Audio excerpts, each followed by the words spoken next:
네, 반갑습니다. 여러분. 이 시간은 여러분들과 군집의 특징에 대해서 알아보는 시간 갖도록 하겠습니다. 자, 먼저 군집이 무엇이냐? 우리 개체군이랑 같이 비교가 되게 되는데, 개체군 같은 경우는 같은 종으로 이루어진 한 지역에 있으면서 같은 종으로 이루어진 집단을 우리는 개체군이라고 얘기를 합니다. 하지만 군집은 조금 다르죠. 같은 한 지역에 있다는 것은 동일하지만 여기 이 군집에는 여러 개체군들이 모여 살아요. 그것을 우리는 군집이라고 얘기를 하죠. 자, 봤을 때 한 지역이라고 하는 자, 우리 정해진 지역이 있고 그 지역 안에서 이제 생활하는 개체군들의 집단이다, 여러 종이다 라는 얘기가 되는 거예요. 여러 종. 자, 여러 종들이 사는 집단이다라는 거죠. 우리 사회도 마찬가지. 사회라기보다는 우리 동네도 마찬가지. 자, 사람들만 사는 게 아니라 멍멍이도 살고, 야옹이도 살고, 생쥐도 살고, 짹짹이도 살고, 여러 종들이 같이 살고 있죠.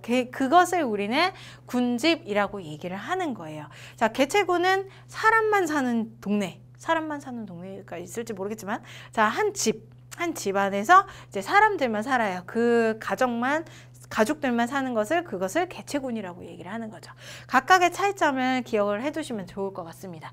자, 이런 개체군들은 뭐 생태적 지위가 있다라고 하는데 이 생태적 지위는 지금 오늘의 핵심적인 내용보다는 이제 다음에 이어서 얘기할 이제 상호작용에서 주로 표현을 하게 되는데 미리 알아두고 가도록 하겠습니다. 자, 생태적 지위에는 먹이 지위와 공간 지위 이렇게 두 가지가 돼요. 자, 먹이를 같이 먹는 것이냐, 먹이를 같이 경쟁을 하느냐, 아니면 공간 지위, 이것은 이제 같은 공간 내에서 서식을 하느냐, 이것을 얘기를 하는 거죠. 생태적 지위가 서로 겹치지 않게 살아가야지 이제 이 군집 내에서 불필요한 경쟁이 일어나지 않기 때문에 서로 상호작용을 하면서 생태적 지위를 분리시킨다. 이런 것들이 이제 군집의 상호작용에서 하는 얘기들이 되는 겁니다. 오늘은 의미만 알아가는 것. 생태적 지위는 군집 내에서 차지하는 위치이고, 이제 여기에서 말하는 이 위치는 이제 우리가 실질적으로 얘기하는 공간적 위치가 아니에요. 여기 왼쪽에 있고 오른쪽에 있고 이런 얘기가 아니라 이제 상황적으로 이제 먹이의 위치, 뭐 풀을 뜯어 먹는 애들끼리는 이제 먹이가 서로 겹쳐지게 되죠. 먹이 지위가 같이 겹쳐진다. 혹은 풀을 먹는 애, 그다음에 뭐 토끼를 먹는 애, 이렇게 서로 먹이 지위가 다르다. 이런 표현을 하게 되는 거죠. 공간 지위는 차지하는 서식 공간이 되는 겁니다. 뭐 예를 들어서 뭐 하천에 사는 애들이 있을 것이고, 그 다음에 습지에 사는 애들이 있을 것이고, 얘네들 같은 경우는 공간 지위가 겹쳐지지 않죠. 이렇게 겹쳐지느냐, 같은 공간에 사느냐, 아니면 겹쳐지지 않게 다른 공간에 사느냐, 그런 얘기들이 공간 지위와 먹이 지위 혹은 생태적 지위를 통해서 언급이 되게 되어 있습니다. 알고 넘어가시면 될 것 같아요. 자, 그 다음 군집은 어떤 구조들로 이루어져 있느냐. 가장 대표적으로 우점종과 지표종이 있어요. 지표종부터 한번 설명을 해보면, 지표종 같은 경우는 그 공간 내에서 핵심적인 놈은 아니에요. 그런데 그 공간의 특정한 환경을 알려주는 애가 바로 지표종이다 라고 볼 수 있죠. 특정 지역이나 환경 조건에서만 나타나는 아이들을 군집을 이제 지표종이다 라고 얘기를 합니다. 이산화황에 되게 민감한 애들을 지의류라고 얘기를 해요. 얘 같은 경우는 이제 이산화황이 많으면 못 살고 적으면 살고 뭐 이런 식으로 이산화황의 농도를 알려주는 거죠. 맹꽁이도 여기에 속해요.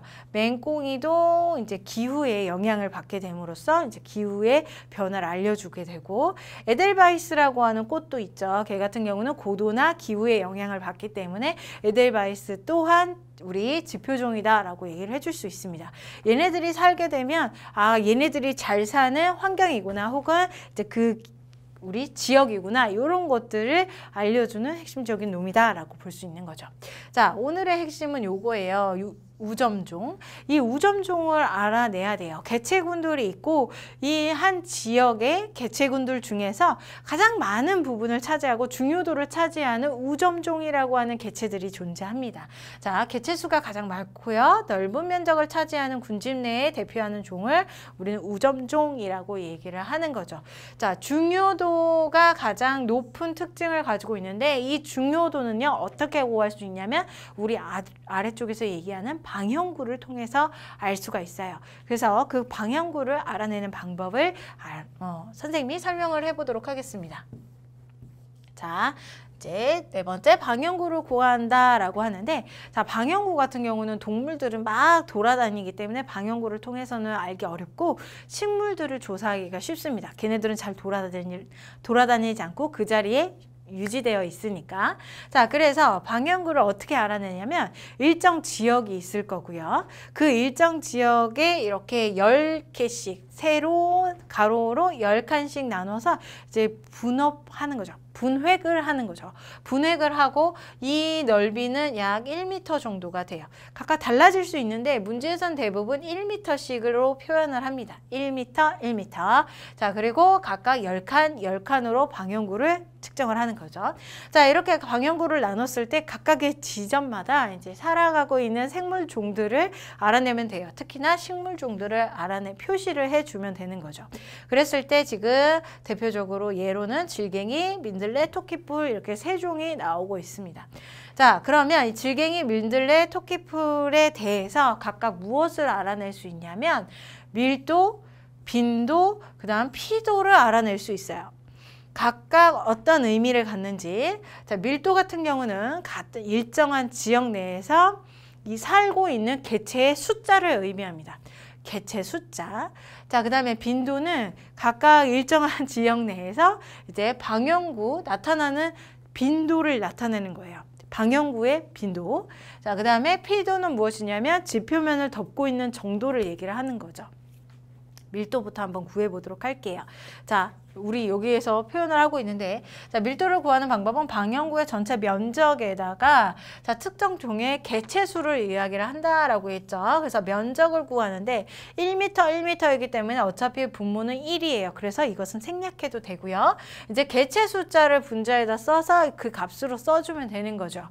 우리 질갱이, 민들레, 토끼풀이 있는데 여러분들이 개체수를 세보게 되면 질갱이 같은 경우는 네모죠. 이렇게 하나, 두 개로 나타나고 있으니까 2라고 써주면 되고요. 어차피 분모가 1이기 때문에. 자, 민들레 같은 경우는 동그라미죠. 개체 숫자를 세는 겁니다. 하나의 방향구 안에 3개가 들어가 있으면 3이라고 읽어주면 되는 거예요. 3개, 2개, 2개, 하나, 하나, 하나 이렇게 해가지고 전체 10 이렇게 읽어주면 되겠죠. 개체수 세보면 맞을 것 같아요. 자, 그 다음에 토끼풀도 세봤을 때 8개가 나오니까 8. 그래서 밀도가 각각 28 이렇게 전체적으로 세지게 된 거죠. 자, 빈도는요, 이제 방향구의 숫자예요. 여기 보게 되면은 조사한 방향구의 총수라고 했는데 10 곱하기 10이니까 100이죠. 100분의, 그 다음에 방향구 숫자를 세보면 되는 거니까 한번 가서 세보면 질강이 같은 경우는 하나, 둘, 방향구에 각각 하나씩 존재했으니까 2예요. 그래서 100분의 2이기 때문에 0.02가 되는 거죠. 자, 그 다음에 민들레 같은 경우는 하나의 방향구에 3개가 들어가 있어요. 그럼 얘를 3이라고 읽는 게 아니라 방향구가 출현한 개수니까 1이라고 읽어줘야 되겠죠. 하나, 둘, 셋, 넷, 다섯, 6개입니다. 그래서 0.06 이렇게 해주는 거죠. 토끼풀은 8개이기 때문에 0.08 되는 겁니다. 자, 피도는요, 이제 얘가 차지한 면적을 얘기를 하는 거예요. 일단 피도를 알아내는 공식은 요래요. 면적분의 점유하는 면적이다 라고 하는데, 이 면적을 알아내기가 좀 어려워요. 문제에서 저렇게 표현했을 때 좀 어려워요. 그래서 우리는 이것을 무엇을 통해서 알아내냐면 피도 계급표가 존재하게 되고, 이 피도 계급표를 통해서 이제 얼마나 방향구 안에 나타나 있느냐, 그것을 따라서 피도 계급을 읽어주면 되는 겁니다. 자, 여기엔 표가 없으니까 그 표에 따라서 질갱이는 1만큼 나타나게 됐는데, 이게 전체의 면적 중에서 방향구의 면적 중에서 5% 이하를 차지하고 있을 때 1이라고 하는 계급을 갖게 돼요. 자, 민들레나 토끼풀 2라고 하는 피도 계급을 갖게 되는데, 얘는 5에서 25% 정도를 차지하게 되면 2라고 하는 계급값을 가져요. 그래서 이것을 외울 필요는 없고요. 이제 만약에 문제에 나오게 되면 피도 계급표를 주게 되고 거기에 대입을 해서 이제 문제를 풀어내시면 되겠죠. 자, 여기까지가 이제 1차적으로 해낸 방향구를 통해서 1차적으로 해낸 밀도, 빈도, 피도 계급이고, 우리는 우점종을 알기 위해서 이 방향구를 알아내는 건데, 우점종을 알기 위해서는 이제 상대적인 밀도와 빈도와 피도를 알아내야 됩니다. 자, 일단 상대 밀도를 알아내려면 어떻게 해야 되냐면 전체 개체의 밀도가 있죠. 자, 전체의 밀도를 전체 더해요. 그 다음에 분의 위쪽에다가 특정 개체의 밀도를 써주고 곱하기 100을 하면 상대 밀도가 되는 거예요. 예를 들어서 이제 우리 질갱이의 밀도를 알아볼 겁니다. 상대 밀도를 알아볼 거예요. 그러면 전체를 더해요. 그러면 20이죠. 그래서 분모에다 20을 넣어주고 그 다음 특정 개체의 밀도, 질갱이의 밀도를 여기에다 넣어주는 거예요. 분자에다가. 그리고 곱하기 100을 하는 거죠. 그러면 그 값이 10이라고 하는 퍼센트가 나오게 된다. 얘도 마찬가지. 자, 20분의 전체가 20이었죠. 분의 10 곱하기 100을 해주는 거예요. 여기도 마찬가지. 그런 식으로. 그렇게 했을 때 각각 상대 밀도가 나타나게 됩니다. 자, 빈도도 마찬가지예요. 전체의 빈도를 다 더해줘요. 얘네들의 빈도를 더해준 다음에 분자에다가 이제 특정 개체군의 빈도를 넣어주면 되는 거죠. 전체 빈도를 더해보면 얘는 대충 더해서 얼마야? 나 더하기 잘 못하는데. 자, 0.16 정도가 될 거고요. 0.16분의 0.02를 분자에다 해주면 질갱이의 상대 빈도가 되는 거죠. 곱하기 100 당연히 하고. 자, 그런 식으로 해서 상대 빈도를 구하고 상대 피도도 마찬가지 전체의 피도를 더해주고 이제 특정 피도를 딱 넣어주면 되는 겁니다. 자, 그렇게 했을 때 상대 밀도와 빈도와 피도를 알아냈죠. 그러면 각각 밀도와 빈도와 피도를 각각 개체군마다 다 더해주면 중요도가 나올 수 있어요. 그 중요도를 이용해서 우리는 우점종을 알아내는 거죠. 자, 우점종은 중요도가 가장 높은 놈입니다. 빈도, 상대 밀도, 빈도, 피도의 합이 가장 높은 값을 갖는 애.